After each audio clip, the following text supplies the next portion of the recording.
សាយក្រៅមេឃមានដីព្រៃភ្នំបុកបតា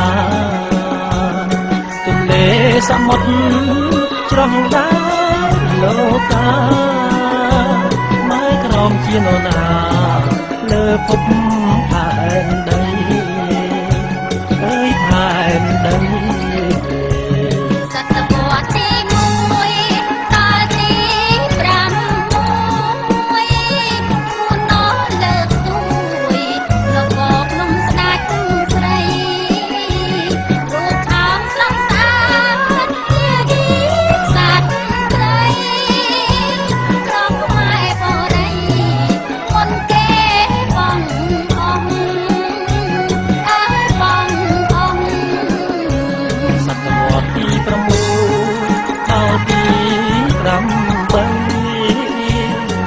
ភ្នំបូរីត្រូវបានប្រឈ្មោះគេឡាទឹកគោកគួរអើយស្រណោះ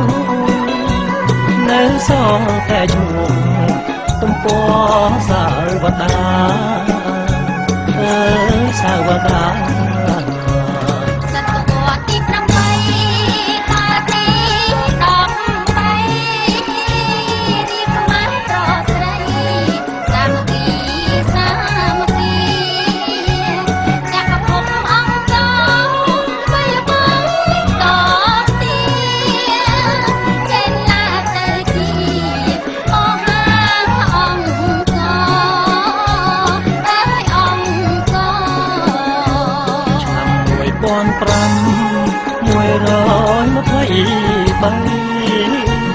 ថ្ងៃក្រោមប្រហោស្រី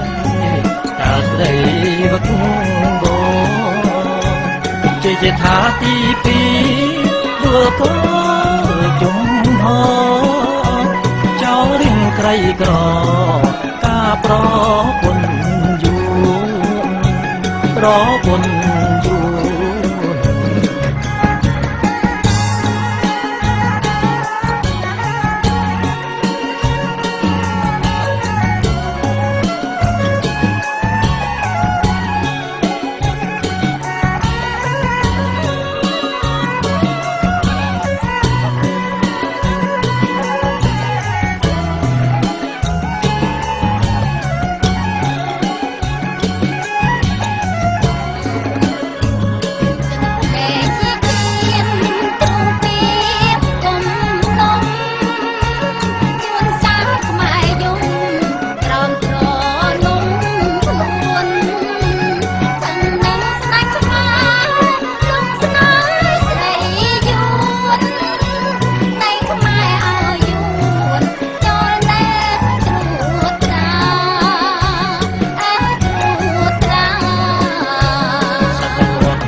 បារាំងសេងអាប់ព្រៃ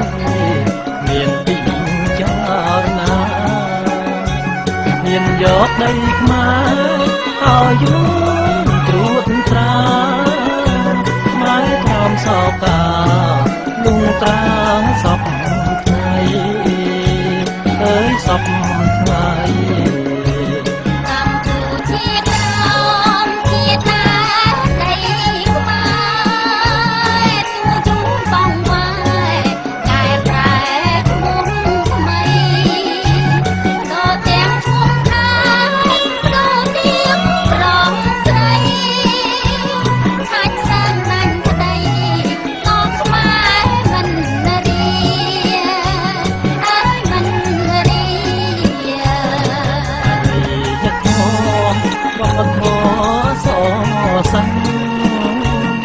មិនអាចដូរបាត់តស៊ូគុំពី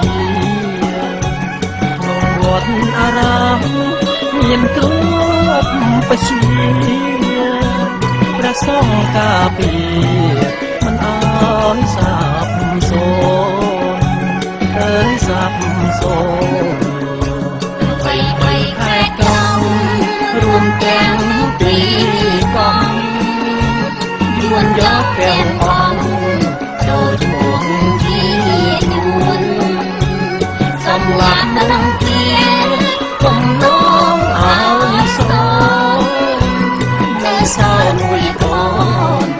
ប្តឹង